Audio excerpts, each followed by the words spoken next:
Welcome to episode 143 of Star Wars and Scotch. It's Kevin, it's Tim. Hello.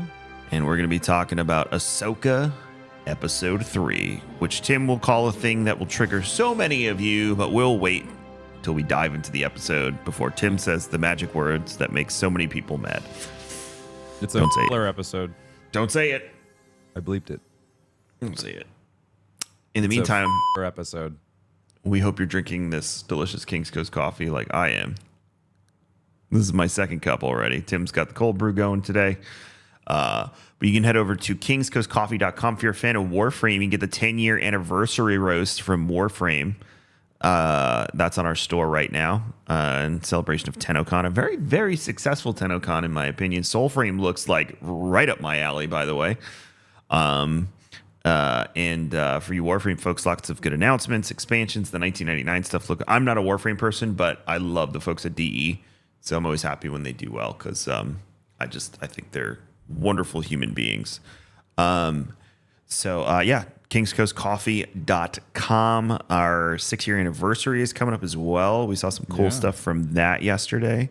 So kingscoastcoffee.com and be on the lookout. There might be some promotions going on for the next few weeks for anniversary and some other stuff. So kingscoastcoffee.com. Not that there's going on really anything going on with Lab, but no GCX stock. Weird. Not yet. We're not ready for that yet. Soon, but not yet. But this Lab sweatshirt is really comfortable and I wear it all the time. So, and if you're asking me why I'm wearing a hoodie in Florida, we just weathered a hurricane, which didn't honestly do really anything to Tim or I. I had a plant fall over. It could have been really bad. Yeah, it was supposed to be a tropical storm and strengthened to a 4. Thankfully, it's making landfall in a wooded area where pretty much nobody lives. So that's a positive in all of this. But I know our friend Rob over in South Carolina is right in the lane of the storm, but it'll be Cat 1 tropical storm, but they're also not built like we are for hurricanes. So, wishing anyone who's in the path of this, stay safe. Don't do anything stupid. Please do not shoot at the storm. Yeah. That's not wise. But yeah, we're doing all right. Kept power. I think we had a power blip overnight. I was asleep. So, I'm not really, sure when that happened, but, everything else is good. This is windy. A little rainy. I was able to watch Ahsoka last night. I heard a little bit of rain. And I woke up this morning to some wind and rain, and we're here recording right now. So everything is fine. Hi, Danielle. That's the only problem with this camera angle, Tim. It's like, and our special guest is. Yeah. A child or your wife. I can't help it, though, because my fitness is more important. So this is the setup you all get now. Just deal with it. So I'm not fat, thanks, Tim. And I'm happy about it. So this is the setup, and we're all just going to live with that. The other thing I don't like about the setup is my key light is right over Geralt's face on that awesome oil painting of him. Oh, yeah, I see that. That pisses me off, too. I can also see that you're watching baseball or something in here. What are you watching? Oh, yeah, no, I got one of the Sims rolling for YouTube because we brought that back. So that's happening, too. But, yeah, it is baseball. Good eye. Good eye. Thank you. Good eye. I make sure I don't do that on conference calls now that you said that. Oh, yeah, that'd be terrible. I don't want people to think I've got baseball on in the background. So, yeah, just recording right now while we record. Recording and a recording. I could just say it's Sports Center. Just got it on in the room. Top 10. Cool. Let's talk about it. Go ahead, Tim. Say the thing. It's a filler episode. It was a good filler episode, but it was a filler episode nonetheless. All right. They left us on this huge hook. They left us on this part of the story where all of these new things are being introduced, and then you throw us into an episode about Sabine is now going to potentially become a Force wielder, which I think that's going to be the ending of this, is that she's finally going to be able to use the Force. Well, we had a lot of interesting developments, things that you and I didn't cover last week, or things that we didn't think to cover or remember. And one of the biggest ones, I think I said this to you on TikTok, was Kanan's description of Sabine when he was trying to train her to use the Darksaber. Mm-hmm. And he was mentioning how everyone has the Force in them, Yeah. but not everyone, knows how to use it or can use it. Yeah. And kind of this thing that it really didn't matter at the end of the day. You could still train someone one way or another. So I have a feeling that she's not going to be able to use the Force.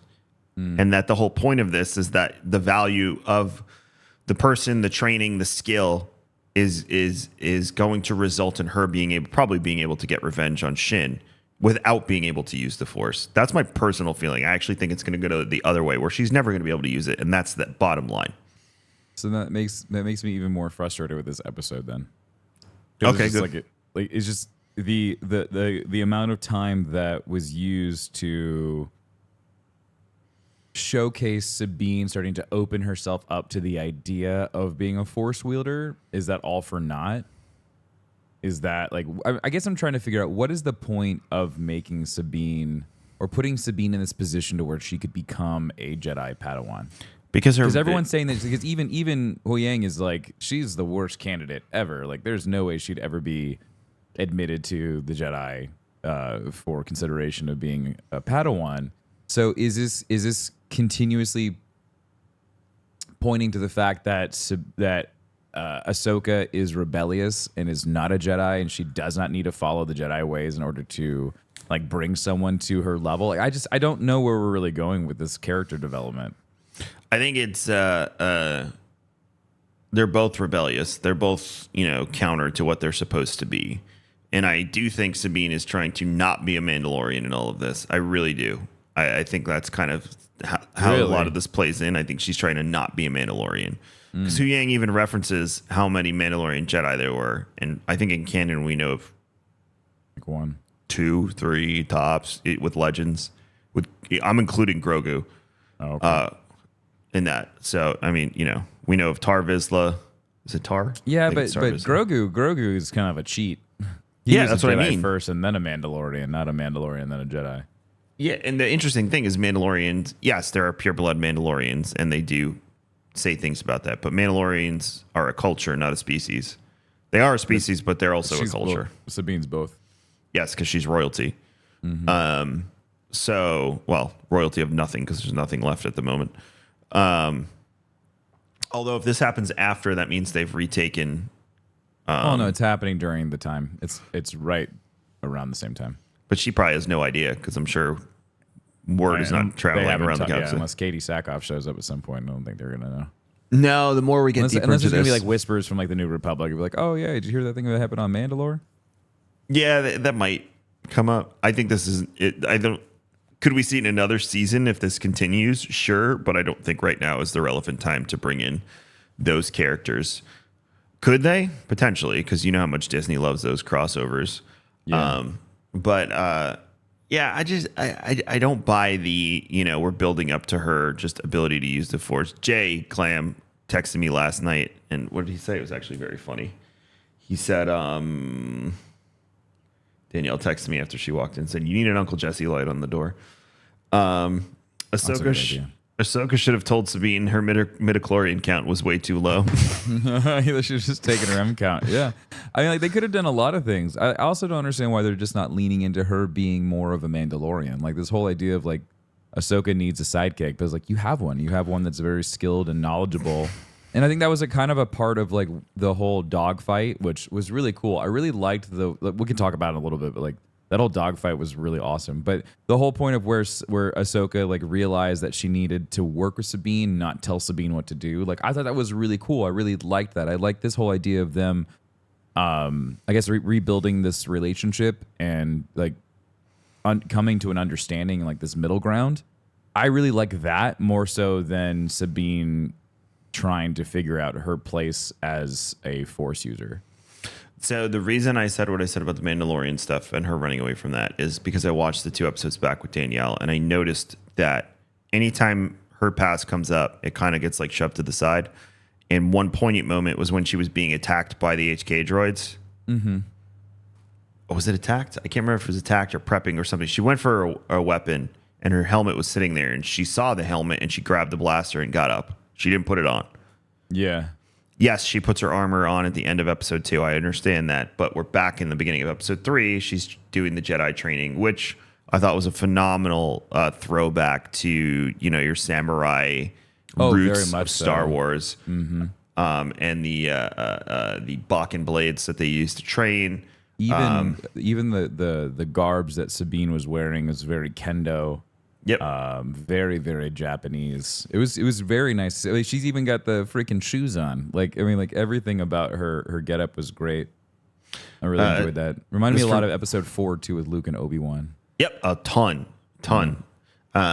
Which this show seems to be really hearkening back to the original sequel trilogy a lot. I don't know if you saw the shot comparisons to Return of the Jedi floating around on Instagram and TikTok, but like, holy cow, I didn't pick up on that until they said that. Apparently, that's also Admiral Akbar's son that they talked that Hera talks to in that one scene. Oh yeah, that's cool. Yeah, that's apparently Akbar's son, who I believe is also on the Disney ride. I could be wrong. Someone's going to call me a speciest for thinking all Mon Cala are the same person. They all sound the same. They all look and sound the same. But speaking of sons, we got to see Jace, which was pretty cool. I like his green hair. Yeah, and like he looked pretty on point. Couple things was, he, and I know this is difficult, but I'm sound like one of those fans, but he looked very too human. He's got green hair, Kevin. He has blue eyes in Rebels too, and he has brown eyes. He does look very humanoid versus Twi'lek. So when he's like mom, and I'm like, yeah, very the force was strong with Kanan. I guess we'll just leave it at that. And why doesn't he have? Why does he have? What's the Leku? It's just like, why doesn't he have like little Leku coming out? I don't know. It's weird. I'm not. Yeah. I don't know. I'm not sure what's recessive and what's dominant here. I don't think Tim and I are qualified enough to speak on an interspecies Star Wars sexual encounter and the DNA and genetics of that. So we'll leave that to the people on the. Who probably has a good take on this is Sawyer, because isn't she a biologist? Yeah, she's been doing like biological breakdowns of like the difference between a Togruta and a Twi'lek when it comes to like their Leku and like what makes it different and things like that. All right, here's what if you don't know our friend Sawyerism, she is she's very good at breaking down biology in Star Wars, which is so interesting. She joined us last year for our GCX panel as well. You all should message Sawyer, tweet at her, TikTok, whatever, and tell her that you want to know what the dynamics are of Jason Solo's DNA makeup and how that works with. I would love to see a video on that, because I'm not that knowledgeable when it comes to biological traits and how those are passed down, and like what would like interspecies, like what would happen. How do you make a chimera? I'm very intrigued. We went on a tangent there. Sex in Star Wars is very interesting, I guess. That could be our offshoot podcast. Star Wars and sex. Star Wars and sex. Sex in the Star Wars. I think they make movies for that already, personally. I think I've seen a few in my time. Yeah, it's part of the podcast is brought to you by Pornhub. No, it's not. Oh, sorry. And Disney tuned out again. Please, they even listen. That was the moment they're like, man, these guys have been so good lately. Guys are great. I can't wait to sponsor We're so them. good. Oh, he said sex. Shit. That was it. I was just like, it's always like those people. I was just about to send you $100, but you made the wrong decision in a video game, so now I'm not going to. We were just about to fly them out to the Lucas Ranch, and then they mentioned Pornhub. You were my favorite streamer, and now you're not. So Ahsoka's also, they mentioned Anakin again. Well, didn't really mention Anakin, but you could tell he's constantly on her mind. And her description of the dark side, anger and impatience can give a quick power boost, but they cost the Jedi their balance. That is the most Lucas explanation of the dark side I have ever heard, which again goes back to my point that the torch passed to Filoni. Filoni holds the keys to the car at this point. And he is trying in this show, in my opinion, to really do right by George and George's vision for what Star Wars the future of Star Wars would have been if George had held on to it. Do you feel that way as well? Because that was the first thing I thought of when I heard her describe that. Yeah, I agree. I think Dave is doing a really good job. And the more that like I see these breakdowns, and I think that's probably one of the most frustrating things is there's a lot of hidden symbology, and there's a lot of just things that are just like kind of sitting there in the background for us to find, and they're not very pertinent on the surface. But the longer that you really look at the overall picture, like you start to really understand. Like there was that one interview I sent you on TikTok where it was talking about, or even talking about it on stream yesterday. You were there.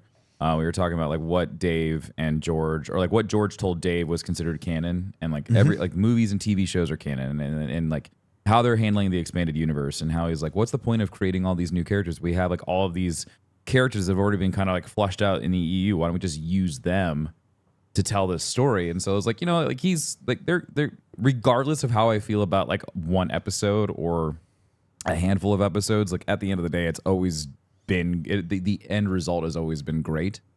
And so like I fully believe that like what Dave is doing is definitely within line of what George wanted or is shooting for. I mean, like, he advised on this, and like apparently Timothy Zahn also advised on this show too. So yes, he did. Like my feelings towards how they're handling Thrawn. I did see I sent you a video though. There's another TikTok creator that I follow, and she was echoing the same fear that I had, where she's like, the show Thrawn and the book Thrawn are two completely different Thrawns, and I was like, I'm glad somebody else sees that, because it's like you've got the very generic like Imperial like bad guy. With a fun little twist in the show, but then Thrawn and his books are so different. She hit the nail right on the head when she brought up everything that like Zahn wrote in like Ascendancy and even like the original trilogy. So, but even the show is doing the same thing. Yes, I agree. And so it's just like at the end of the day, got to give a little more trust to Dave and what they're doing with Star Wars.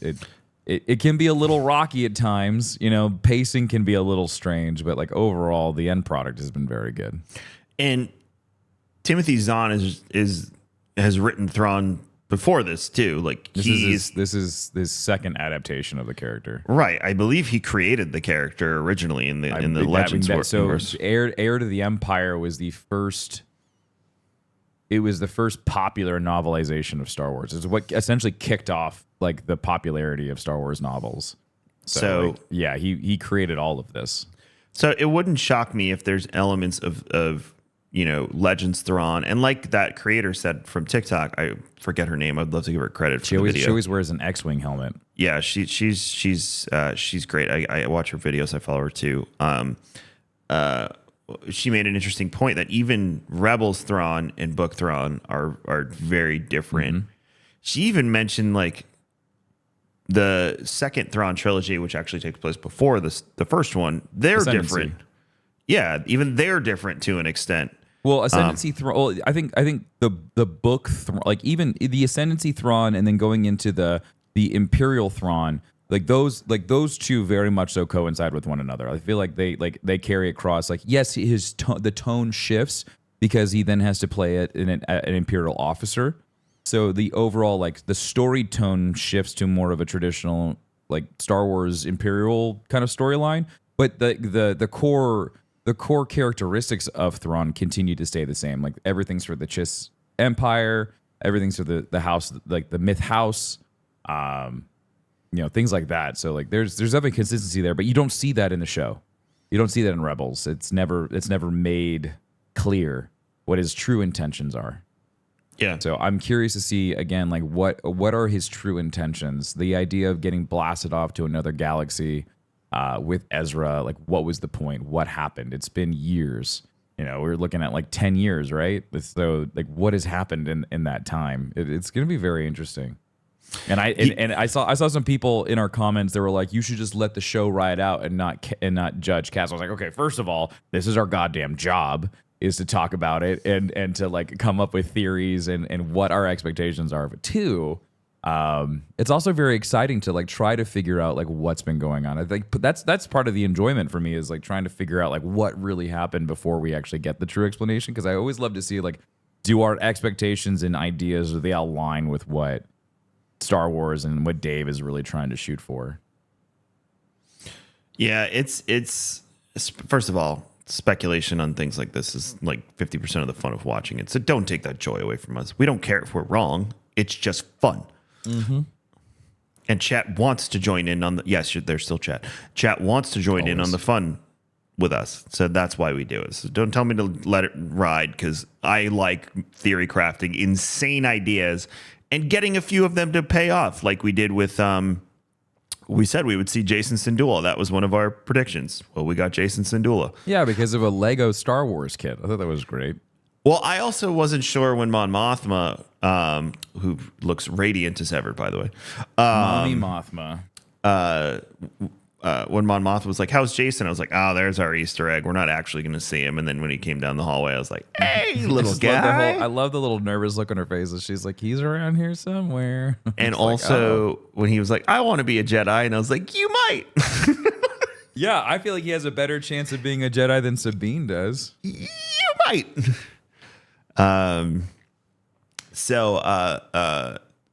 You know, it's some of the things that we've said have come true, and is it Corellia? We called Corellia too. That was awesome. You know, part of the big other speculation, we can actually go right into this, is Merrick's identity has been it's probably been the most talked about thing. I swear, if I hear Cal Kestis one more goddamn time, I didn't hear that until I got to your chat. I will choke you all out. So here's the prevailing theories. There's Barriss Offee. If you watch Clone Wars, I think that is the person who would. I don't, because there's one more person that makes more sense than her. So there's Barriss Offee. There's Starkiller, who's not my pick. That doesn't make any. I mean, like, I like the idea. Sam Witwer, he talks about Starkiller becoming, like, if they were going to write. Apparently, there was a talk at some point with him and Dave, and the idea of Starkiller coming back into Rebels or coming back into Star Wars canon, but they would write him in as an Inquisitor who was taken under Vader's wing. And I thought that was really interesting, but at the same time, I feel like that would take away from Starkiller being Starkiller. Because Starkiller was all of the Inquisitors. Starkiller was all of them into one. He was Vader's sole attack dog. Yeah, he was his secret apprentice. Right. And so for Vader to have the Inquisitorial Brigade on top of his own Padawan could happen, but I feel like it would be quite a stretch to pull that one off. So. I agree with you. Yeah, I like him being. I think there's still room for him to be Vader's secret apprentice. Like, that's not off the table. But him being an Inquisitor, I don't think would fit. I don't think it works. I think it dilutes who Starkiller is at that point. Agreed. Like Vader, you could still use him as who he is, because at this point, you all have to. If you care about Disney canon, if you don't, that's fine. Go enjoy your Legends books.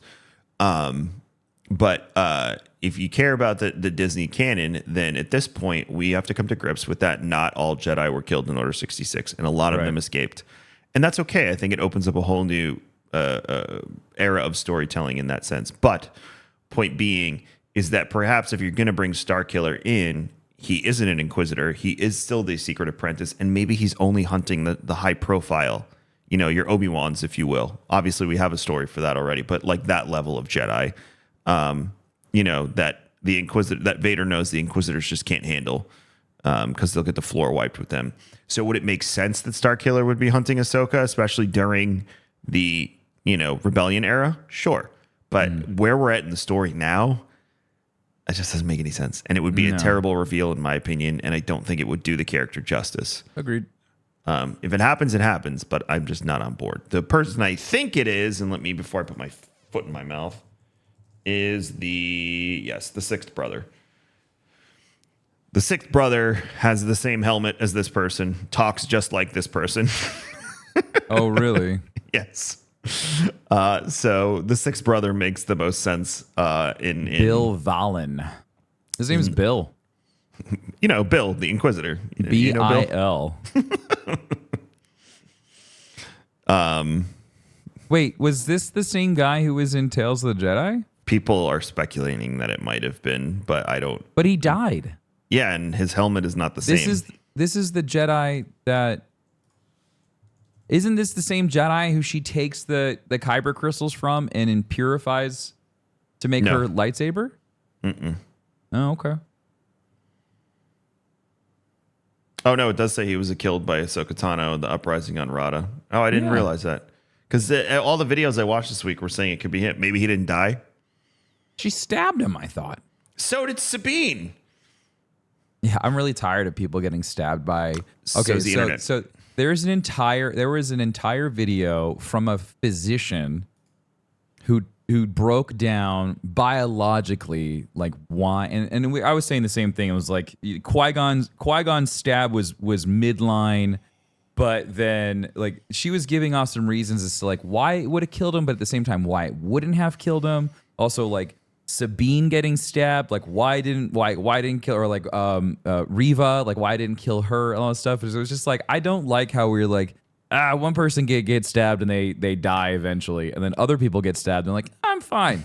So it's just like there's some inconsistency when it comes to lightsaber wounds in Star Wars currently. Well, you're the anatomy biological expert between the two of us because of your field of study in college. Yes. So my only thing that I have, and you can completely shut me down here, is that because it cauterizes the wound, unless it punctures a vital organ, technically, wouldn't you still have more time to get medical attention? Even then, I mean, it cauterizes, like you said, so you're not going to have it's going to completely just close that off.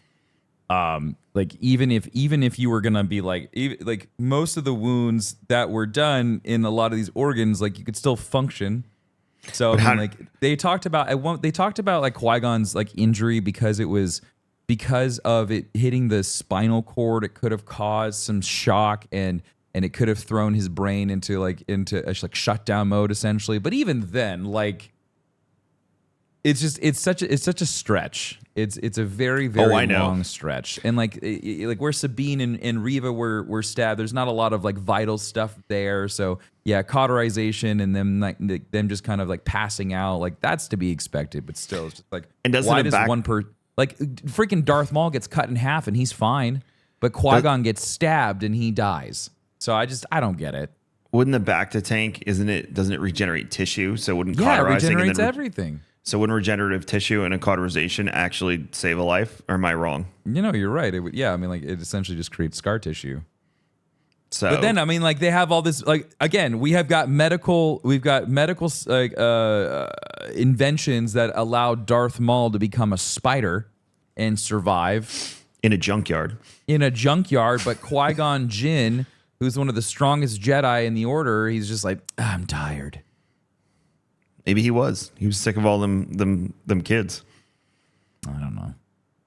Speaking of Qui-Gon Jinn, I think Balin and Qui-Gon have something related. So does the internet. The internet thinks Balin was Qui-Gon's apprentice before Obi-Wan. So I went back and watched episode 1, and that whole walk up from the ship to the captain and the way he's talking sounds so much like Qui-Gon Jinn. The inflections, the tone of voice, it just even like the accent sounds very much so like Liam Neeson. And every time he talks, I'm just like, fuck, there is a connection here. Qui-Gon has a brother. I mean, he would be very old now, like very old. So I don't know if that works, but I feel like there is some connection with Balin and Qui-Gon. I just don't know what it is yet. Someone also said that it could be and again, based on the way he talks and something with the lightsaber movements was could be Plo Koon's student as well. Ooh. And then they you know were how saying much Dave loves Plo Koon. Dave loves Plo Koon. Plo Koon was the bait and switch for the actors on set for the Luke Skywalker scene in Mandalorian.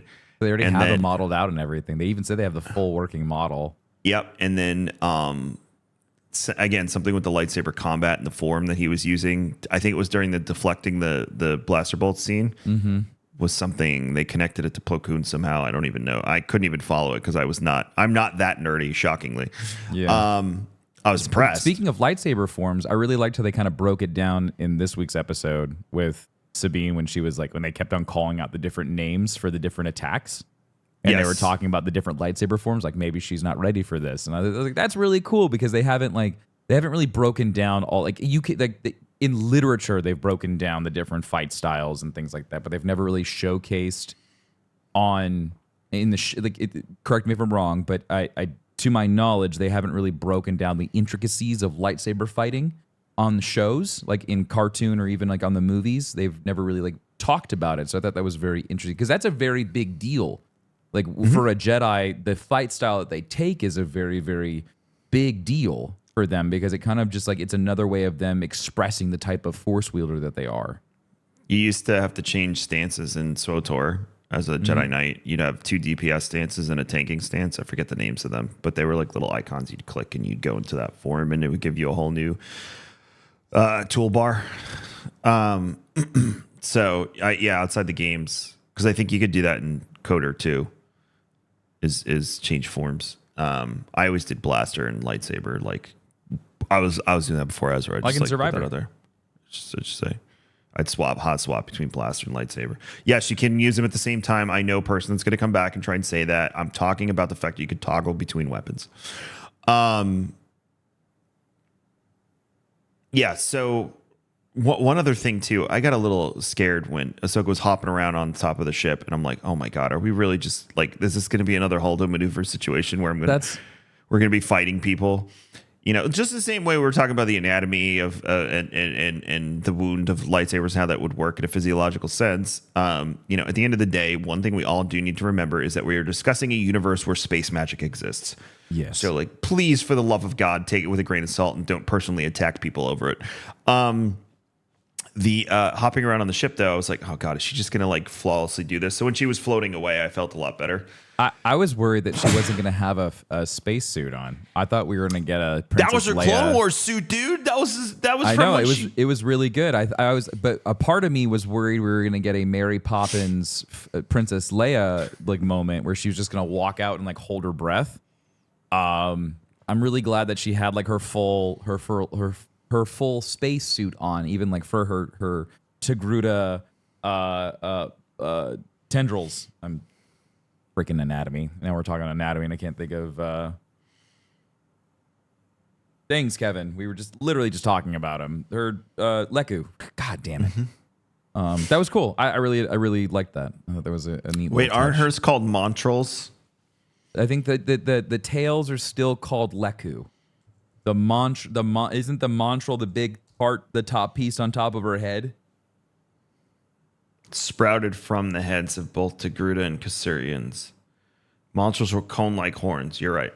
Mm-hmm. Yeah, but they also and then like the tendrils that come off down on her are called Leku. And now come to find out, the Montrals, that is how she can echolocate. Ah, that makes sense in a lot of scenes in Clone Wars. Mm-hmm. She can use that. She also can see very well at night. She has like night vision. So yeah, that whole scene on the ship, but that was cool. And you know, seeing the old, like they were basically junker starfighters.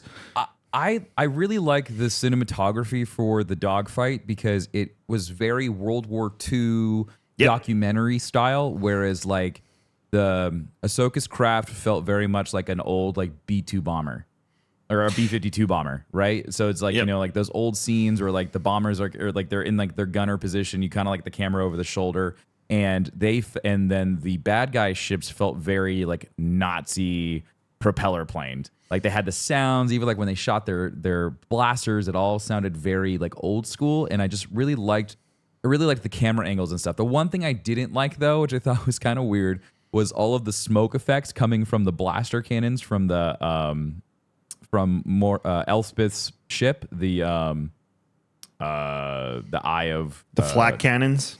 Yeah, but they were blasters, and like, but it was like making like fire and smoke in space. So I was like, how does that work? I think that was more of a, again, you mentioned World War II. That felt like a very World War II. It was. It 100%. They nailed that vibe from start to finish. It felt like I was watching a World War II documentary. And the dogfighting was akin to old Star Wars as well, which again made me very happy with the, you know, the perfect cockpit shots, and then you get some of the action and back and even forth. Even her and like tracking. getting the kill in the gunner seat. Woohoo! You know, just like, oh, I felt like Luke Skywalker. It was very good. Yep, and even like the tracking, I love when they flip from the pilot view to the instrument view, and you could see them like tracking and trying to line up their shots and whatnot. So with Merrick and Shin also had an old Clone Wars headset on. That's the same one Anakin wears during the dogfight. I think it's Attack of the Clones. So that was a great scene. One thing interesting, by the way, is that ship that we were not sure what it is. That is the Eye of Sion that Elsbeth is standing on. It's not a ship. No, I know that. We know that. We figured that out last week. Oh, I still thought it was a ship. I thought it was separate from the Eye of Sion. No, because she was on that bridge last week. Yeah, so now that's we know. where she got the holo projector with Shin and Balin. I still don't know what the technology is, though. It's from that. It has to be from that galaxy.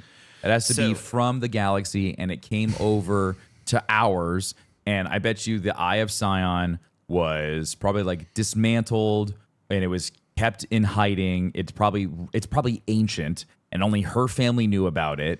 I'm sure there is an entire lore behind it, and like why it is the way that it is. But my first inclination is that it is not of the Star Wars galaxy. It is from the other galaxy that we are going to eventually end up at. Easily. And here's where it gets interesting. We talked about this in Tim's chat yesterday. If you've played Knights of the Old Republic, you know who the Rakata are. If you don't know Knights of the Old Republic, the Rakata were an ancient civilization that essentially enslaved the entire galaxy back in the day, thousands and thousands of before the Old Republic, way before the Old Republic. Because in the Old Republic, they're considered an ancient civilization. So we're talking a while ago. They mentioned making them, twice. They first mentioned Rakata Prime, which is the planet you end on in KOTOR, was canon in one of the planet books or encyclopedias or something. That was the first thing. The second thing that happened was, what's his name in Andor? I never remember his name. Who's our spy friend in Andor? Oh, when he's talking to Cassian, he says... you're talking about. Hold on. Wait, sorry. I was reading my chat because they're giving me shit. Hold on. That is Luthen. Luthen. When Luthen's talking to Cassian, he talks about the blue kyber crystal, the sky blue kyber crystal. But he mentions that it's from the Rakatan War, from the Rakatan War. The uprising against the Rakatan, like this, and essentially in Legends, that's what it is the universe rose up and had a slave rebellion against the Rakata and overthrew them. So when she keeps talking about like an ancient civilization that's like lost to time and whatnot, that built these hyperspace ways because the Rakata were the ones in Legends who built the hyperspace lanes. Well, they were watching the Purgles. Tying the knot essentially and connecting something that you have from Disney canon to something you have from Legends, which is the Rakata. Essentially, again, I'm speculating, learned how to create hyperspace lanes via the Purgle, because the Purgle can apparently jump from galaxy to galaxy. We learned that last week. And they reaffirmed that again this week at the end. So, which it was so awesome to see live action Purgle. The Eye of Sion, which is also from the Old Republic, could be built on Rakatan technology, which is what the bridge we're standing on, because those droids look old AF. Yeah, they look old as shit. They look really old, and I think that, again, this is just another tie-in to the Old Republic, and I think they're just continuously just pointing us in that direction. I mean, Sion ties in with Revan and Malik. Yep. The Purgles now tying with the Rakata. We've had Star Map. Luthen mentions the Rakata, the Star Map. Also, really big fan of Treasure Planet. I'm really happy that we're going to be going back. I think that was probably a Disney. Fucking like either they did that for shits and giggles. They did, or that is the biggest coincidence ever. No, for a fact, Dave was like, "What if we use the orb from Treasure Planet as like an Easter egg?" They love Easter eggs, dude. Indy's whip I thought is it was hilarious. Luthen's I thought it was so. I know it was so good. It was really well done. Like that's the fun of making this stuff, is like you have the Disney IP, you can use that. You know, your audience that watch Treasure Planet is about your age, Tim, because I was a little old for it. Everyone's begging for Treasure Planet now.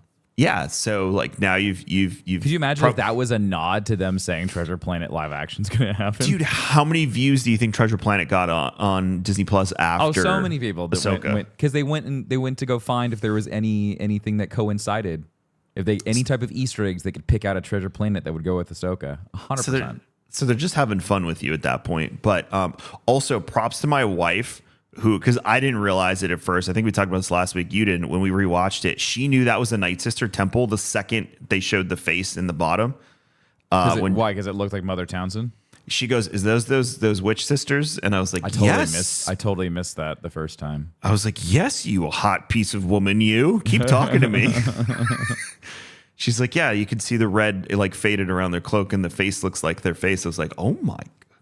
Yeah, that's really. Well, Okay. I mean, she's also an interior decorator, so I mean, like she pays attention to finite details.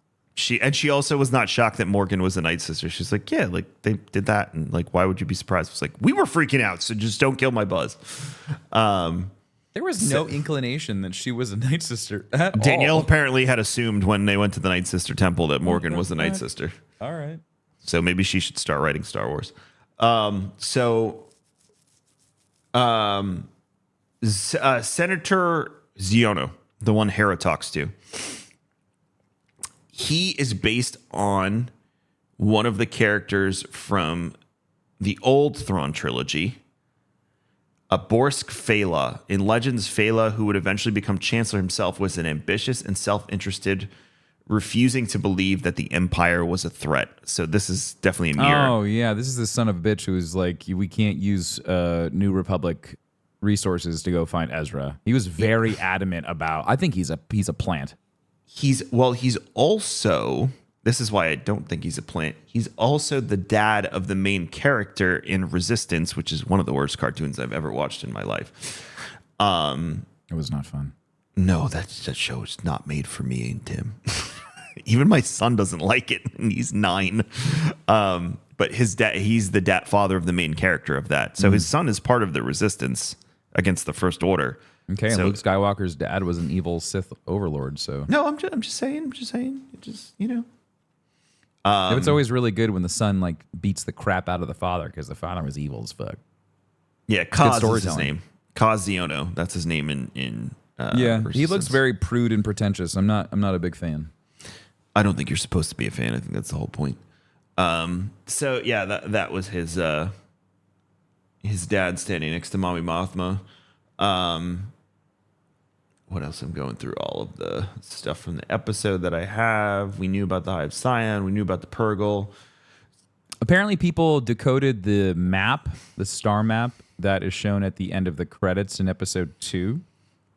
Okay. If you missed that, so that's another piece that I thought was really interesting, where they just like kind of like threw it in there, and people had to go and decode it. So it actually, they found all of the names for all of the planets that are in that star map.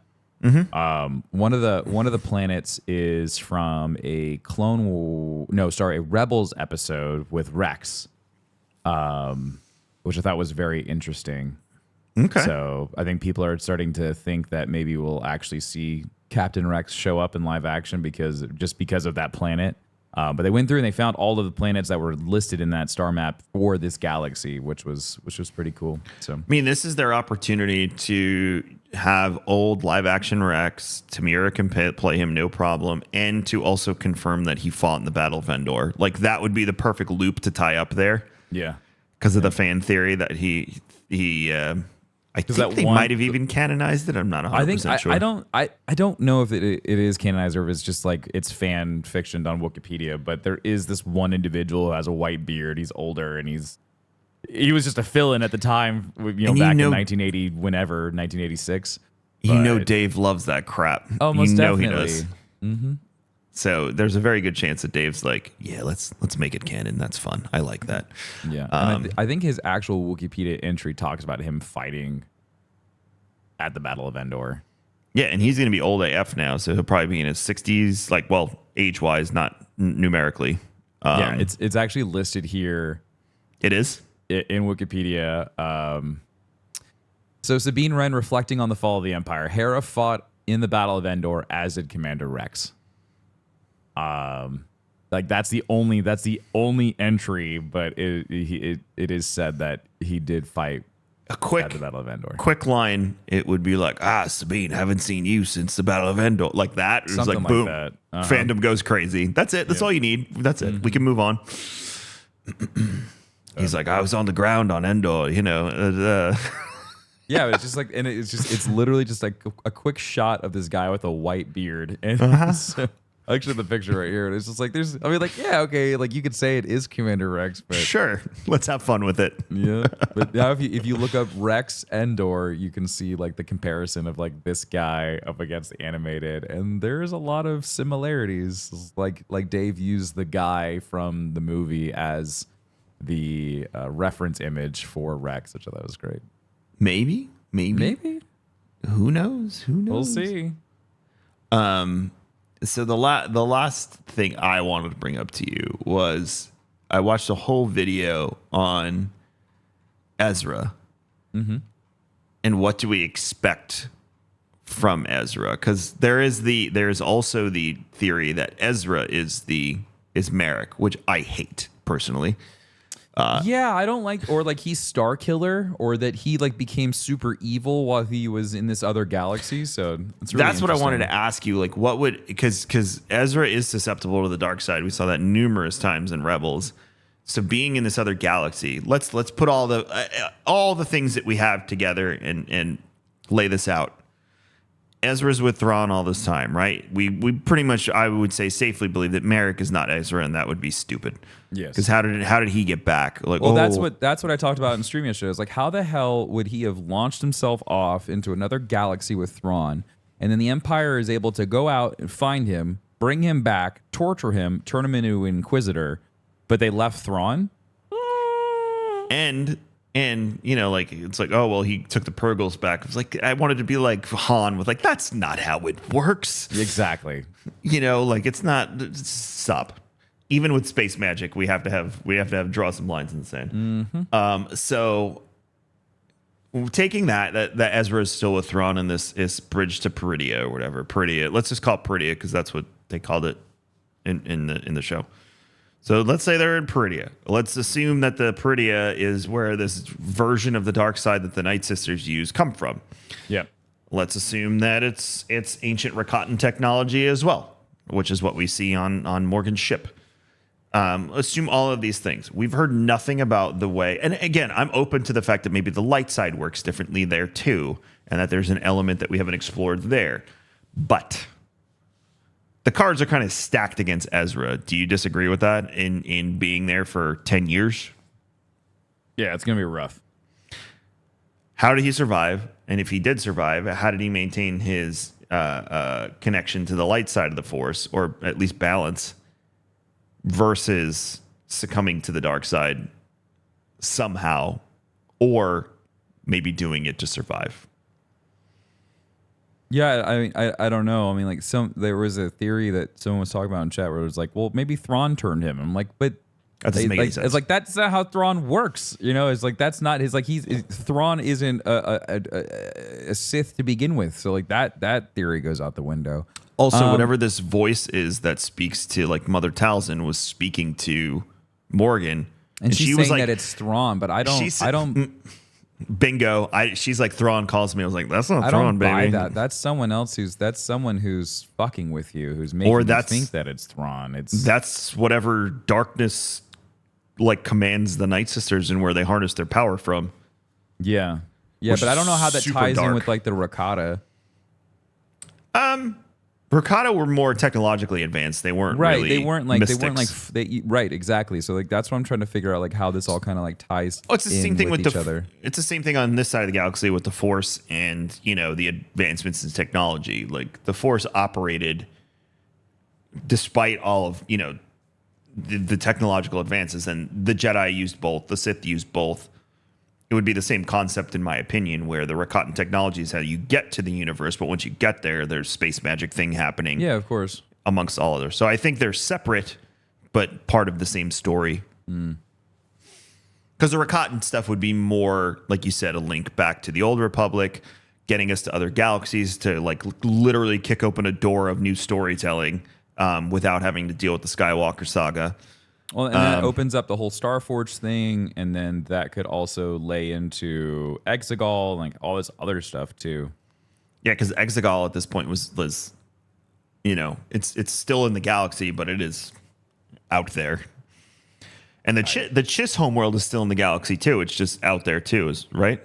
Yes, it is within the Star Wars galaxy. It is outside of the explored rims. Mm-hmm. It is in unknown charted space, which is confusing to me because that would be like saying that like there's a bunch of other stuff past Pluto, but it's still within our soul galaxy. So it's just like within our solar system. Someone also married the idea because in the Old Republic game, the Chiss are part of the Empire. Yes, and the Ascendancy is essentially a vassal state to the Empire. Mm-hmm. So they rule their own. Like it's the same concept with houses and everything, but the Emperor is the last stop. Or the Dark Council, I should say, because in Old Republic, no one knows where the Emperor is. So they answer to the Dark Council. But someone married the ideas that after the Empire fell, when there was an Empire and a Republic, that the Chiss retreated to their homeworld and basically locked themselves away for thousands of years because of what happened with the Empire. Yeah, that would make sense. And like that's what the unknown is. And that's why nobody has any relations with them anymore. And that's it's all stuff that was forgotten to time. Was the structure of the Empire, aside from like the legacy of the Dark Lords and stuff left behind, but that union was just lost to time. So someone married it because it was like it's thousands of years, people could have forgotten. Star maps like get lost, things like that. Everything else has been explored, but like that's just like it. I have it's hard to kind of like wrap my head around because like the entire Star Wars galaxy has been completely mapped out, but then like there's this whole nother region that's outside of the I assumed that it was outside of the galaxy, like it was in another galaxy, but it is still within the main Star Wars galaxy. I would love to see a map at this point. I would love to know like where is Exegol, where is the Chiss Ascendancy, like where's all that in comparison to like the Outer Rim? Like how far of that travel really, like how long does it take, and like where does it all kind of fit? And you saw how hard it was to get to Exegol too, so. Yeah, because you need a Pathfinder. Yep, and you have to navigate through that because the chaos asteroid. is nutty. So it's interesting theory that it could have all existed. But yeah, that's my take on Ezra. Like, I don't think Ezra's going to be right when we see him again, and I think that's going to affect Sabine. I hope so. I hope he's kind of twisted and a little just kind of like has some PTSD. I don't think he's definitely not going to be the same hero that we see at the end of Rebels. That's for sure. He'll be broken in some way, maybe not succumb to the dark side, but maybe not like raw Jedi either. And I don't think him and Thrawn have been connected to the hip. I don't think they've been together the entire time. I have no idea. Thrawn better than I do. I don't see the point of him and Thrawn being together the whole time. But we'll see. I mean, like, unless I tweeted about this earlier, is that Ezra was shown in the world between worlds. The Force showed him the part in time where something really, really bad was going to come and ruin everything. It was going to kill everybody. And the only way that he could stop this thing from happening is by using Thrawn to get over there to stop it from happening. And so I think in my head, what happened was that Ezra knew that he needed Thrawn, and the only way to get Thrawn on his side was to forcefully take him to show him what was happening. And so I think it is going to be a bait and switch where it's going to end up being that we need Thrawn to defeat whatever the next big bad thing is that's coming. The Grisk, the Yuzong Vong, whatever this is, whatever this threat is, whatever this. And I mean, they've already mentioned the Rakata. I mean, like, we don't know if they're wiped out, if they're still alive, or the Grisk, the Yuzong Vong. I think like there's a lot of really bad things that are out there. What if the Drengir? Like, what if this is how they? Oh my God, I never thought of that. What if this has to do with the Drengir? I mean, like, we have an entire new bad guy that's been introduced in the High Republic, but there is still no mention of them in Phase 2. Which would make sense because if with Acolyte coming, the only two options for enemies are the Drengir and the what are they called? Space? No, the Space Mad Max people. The Nihil? Thank you. Oh, okay. Yeah, the Nihil and the Drengir. we've got two bad guys that we've been introduced to that have kind of just been kept in the pocket for a rainy day. It feels like. Oh my Phase God. 2 hasn't really brought it up. That you could totally make that like a PG-13 horror movie, like Ahsoka sensing the dark side and can't figure out what it is, and then you just see like plants slithering in the background and stuff like that. I mean, if the Drengir aren't a big part of Acolyte, I'm gonna be really disappointed. Yeah, I feel like the Drengir ball dropped because they were horrifying in that one book that we read. Was it Dark Below? That's Dark Below- Destiny. No, fuck.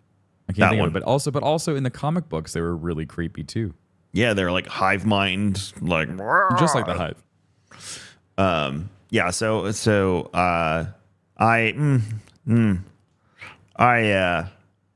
something happened out there. I don't think Ezra's going to be right one way or another. I just can't see it. But I think that the world between worlds, again, those were big. Like if you go back to all the critical episodes that they showcase that they wanted you to watch before Ahsoka, like that is a big part, and they hit on that a lot. So I think the world between worlds, and even some of the promotional imagery that they're using for like posters and stuff, is like there's one with Ahsoka that has like the floor piece to the world between worlds that Ezra walks across and Ahsoka walks across. It's behind her. So I still fervently believe that there is going to be a tie-in with that, and I think the Force showed Ezra something that was really, really important, and that's why he never like really said like what it was that he had to do, but he was like, there is something that I have to do. Yes. And he wasn't like that until after the fact, until after he came back from the world between worlds did he knew then the thing that he had to do. Yep. But he didn't know before going in there. He also changed after that experience big time. Well, the thought of him saving Kanan was huge. And Ahsoka even says that like, no, like if you saved him from this moment, then you all would have died. Right. So knowing that he could interact with time and affect time, he knew that was a big responsibility. He knew he had to make the right choices. Like saving Ahsoka was huge. Yep. Like we knew that that Ahsoka survives. We on Malachor. We never knew how she survived on Malachor. It was all assumed that she died until you get that one little frame of her walking away, which then we find out ties into the fact that she was ripped out of space and time and then thrown back in after the fact. Yep. And that's the only way that she survived was because of Ezra. So I think there's a big tie in there. I just hope that it's not like the end of the season is when we go to this other place. Like I would love to get us there and then continue the story this season. I don't want especially because we don't know if this is a mini series or a series with multiple seasons. I'm at the point personally where I'm like, can we get there? You know, like what story could we possibly? Yes, they're going to go look for them in the woods next episode. I understand that, but please do not drag out an entire episode of them looking for them in the woods. That would be my 2 cents on that. Like, can we get there and start learning about all this new stuff already? Yeah, I would really hate for it to be 3 filler episodes against each other. Yeah, I would like to get there and have a chat about like, you know, what's on the other side, because I have a feeling stuff will play into Acolyte too in the past with this bridge. Because like you said, with the game, with the lot in Survivor, you know, they added this whole element to the known galaxy that you were like, why is the technology better? Why is all these things? And we can start answering these questions because the Rakata in Legends had superior technology even in the past to what we had in the current era. Mm-hmm. So, you know, there's potential for some interesting things. I would love the tie-in there. Yeah, because even in Legends, like I said, they have superior technology to us, as you can see, with the ability to travel between galaxies, which is unheard of so far in Star Wars. Any predictions for next week? We're gonna get that fight with Shin and The one in the woods. Yeah. Marok and Sabine. That's definitely gonna happen. We'll get where she's like, "You have no power." That's gonna be a big part of next week's episode. Outside of that, I have no idea where we're going with this. I really don't. And I was really hoping that we were gonna get kind of an indicator with this week's episode, but again, they're kind of, with a 37-minute episode for this one. It was kind of hard to believe that we were going to get any real story development outside of a few things. So I think next week's episode is like 10 minutes longer. So hopefully that means that we'll get some more meat on the bones. Apparently episode 5 is long, and apparently it's a throwback. Oh, really? I read that somewhere. I don't know the validity of that. So, Chad, if you have proof on that, I read it in passing this morning that it was a throwback. So that I would assume that's when we see, if it's true, that's when we see Anakin, and that it was a very long episode. Excellent. So we will see what happens. But yeah, I again, like, please do not drag an entire episode of them looking for them in the woods. Like, if we can get some closure there and get our lightsaber fight and, prepare to hop on this bridge in episode 5, that would be awesome. But then the pacing of it seems like, okay, if that rumor's true, search for them this week, get ready to go, flashback episode next week. And then, like, we have two more after that, 2 more episodes. God, what do you say? Like, so by the time we get off to finding like Ezra and Thrawn, it's going to be the end. Like that, I don't know. Ugh. I mean, we know they get there because there's literally a shot of Thrawn walking on Morgan's ship. Yeah, but what if that was all bait and switch? Oh, like a old school J.J. Abrams deflection shot that makes no sense. Yeah, exactly. Like, what if that was just like B-roll that they just like shot for the fun of it? Or that's the final scene of like Thrawn walking onto the bridge of the Eye of Sion. I don't know. But like, I really hope we get more substance before like the end. Like, hopefully they don't just like leave us on a cliffhanger and like come back for next year for Ahsoka Part 2. You got to remember too with this, they really have to not do a cliffhanger of that extent. Like, make it interesting and meaty, because I have had to explain who the hell these people are to my wife the entire time. She is not going to watch Rebels. Like, it ain't happening. So explaining Sabine's relationship to everybody, explaining who Hera is, explaining who Jason is, explaining who his dad is, to give the context there. And they're doing an okay job of like making people care. But at the same time, if you know Rebels, you care more.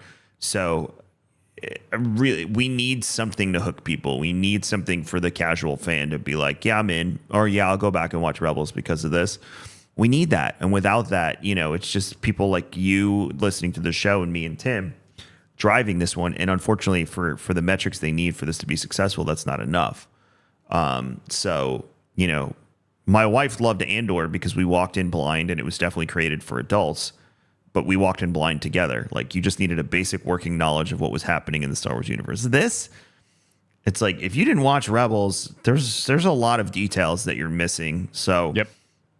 I really just hope they expand on that. What if they just don't care and they just want people to go watch Rebels? Because I feel like that would be... Then make the story compelling enough. Then make the story compelling enough to get folks to do that. Yeah. In this, you can't like wait till the end and like Agreed. do this build up filler BS. You have to get to the point, and you have to then, once you have the point and people are hooked, then you can create your cliffhanger at the end. Yeah. If the invasion of the Yuzong Vong is the thing here, then cool. Like, I want to see those Yuzong Vong ships at the end of the last episode, and them standing on the bridge or something like that. I would love to see a scout, because they send scouts out. That's where my head is at. Like, bait me, make me as a Legends person want to go ooh and go back and read Legends stuff, and make my wife go, who the hell was that and why do they look crazy and scary? Yeah, agreed. So it's, again, I have no idea how this is going to play out. My prediction is not the Yuzong Vong, for clarity. I have a feeling it's something we have no idea what it is, but I have a feeling, the mention of the Grisk will probably come at some point. More Rakatan technology, more explanation on where the Night Sisters get their power from. That's what I'm putting on the table. Yuzong Vong would be simply a pleasant surprise. So we will There it see what is. happens. But that's going to wrap it up for our review of episode 3 of Ahsoka. If you have more questions or comments, feel free to tweet at us. He's Darkness429. I am Kevin X Vision on Twitter. You can also send us comments on our Instagram videos or the Star Wars and Scotch videos. We read those. So we're Star Wars and Scotch or Star Wars Scotch everywhere. We have 2 YouTube channels for shorts, one for full episodes, and we post on social media a few times a week as well. If we So can make sure remember to do that. God, trying to have so many different social media accounts is such a pain in the ass. Well, now that Shane took over the social media, he's been posting steadily clips and stuff like that. He's working directly with Nick. So Thanks, Shane. Thanks, Shane and Nick. You guys are awesome. But make sure you're watching Tim. He's live Monday through Friday, 9 a.m. ish Eastern, at Darkness429 on YouTube. He's going to be diving into Starfield starting Friday. Yeah. Friday, Tim's diving into Starfield. And Space Magic friends, we talked about Earth and Starfield last week's episode, or not last week before. There's gonna be a Star Wars mod for Starfield before the end of the year, guaranteed. Before the end of the month. Excited to play that one. I saw someone made a Mandalorian covert in Skyrim on a mod, and then you can literally deck yourself out in full Mandalorian gear. That's awesome. Yeah, so that was cool.